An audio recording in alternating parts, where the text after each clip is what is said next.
La croissance est une des grandeurs économiques utilisées dans le débat public. Elle est mesurée par l'évolution du produit intérieur brut, le PIB, indicateur calculé par l'INSEE. Mais que mesure le PIB? L'activité économique, la richesse ou le bien-être? D'abord, le PIB, qu'est-ce que c'est? Imaginez un boulanger qui produit un pain vendu 1 euro. Pour le fabriquer, il consomme par exemple 30 centimes de farine et 15 centimes d'électricité. C'est ce qu'on appelle les consommations intermédiaires. On définit la valeur ajoutée de l'activité du boulanger comme la différence entre sa production et ses consommations intermédiaires. Ainsi, pour tout producteur de biens ou de services, on peut calculer la valeur ajoutée de la même façon. Le produit intérieur brut d'un pays est donc égal à la somme de toutes les valeurs ajoutées provenant des producteurs résidant sur son territoire. Le PIB donne une mesure en euros des richesses produites à l'intérieur d'un pays pendant une période donnée. Et la croissance, qu'est-ce que c'est?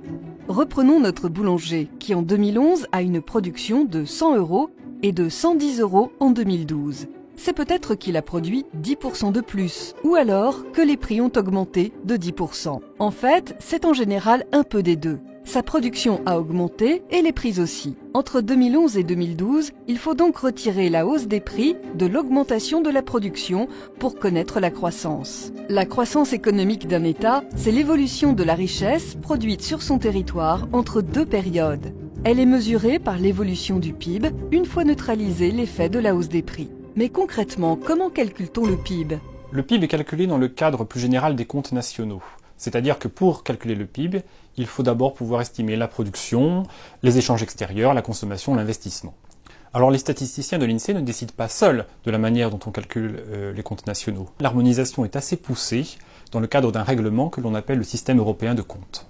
Le calcul du PIB mobilise environ 120 comptables nationaux qui travaillent soit à l'INSEE même, soit dans d'autres organismes publics, comme la Banque de France. Ces comptables nationaux ont pour mission essentielle d'analyser, de valider et de mettre en cohérence les données qui ont été collectées.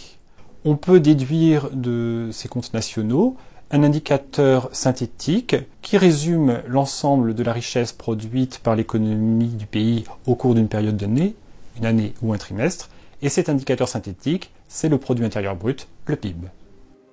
Pourquoi calculer le PIB? Le produit intérieur brut est avant tout une mesure agrégée de l'activité d'un pays. Donc si le produit intérieur brut augmente, ça veut dire qu'il y a plus d'activité dans le pays, donc il y aura plus d'emplois par exemple. Ça c'est le PIB global. Souvent on le divise par le nombre d'habitants pour avoir une mesure moyenne du niveau de vie de la population, sachant que plus le PIB augmente à population donnée, plus un ménage moyen va avoir à sa disposition des revenus pour la consommation. Ainsi, le PIB par habitant permet de comparer la richesse et la croissance entre tous les pays. Le PIB sert à suivre l'état de santé de l'économie d'un pays pour adapter la politique économique en conséquence. Il sert également aux entreprises pour prendre les décisions adéquates. Mais quelles sont les limites du PIB ? Le PIB n'est pas une mesure véritablement de bien-être. Et également, il faut bien avoir en tête que certaines activités ne sont pas incluses dans le PIB, tout ce qui est bénévolat, tout ce qui est travail domestique. Également parce que le PIB ne prend pas en compte le fait que certaines activités nuisent à l'environnement de manière parfois irréversible, exploitent des ressources naturelles qui ne sont pas renouvelables. Et donc, il y a beaucoup de tentatives qui sont faites aujourd'hui pour corriger le PIB de ces effets-là. Le PIB ne reflète ni le bien-être, ni la nature de l'activité économique, ni l'impact social et environnemental qu'elle peut avoir.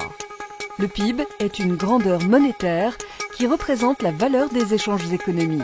Pour en savoir plus sur le produit intérieur brut, consultez le site insee.fr.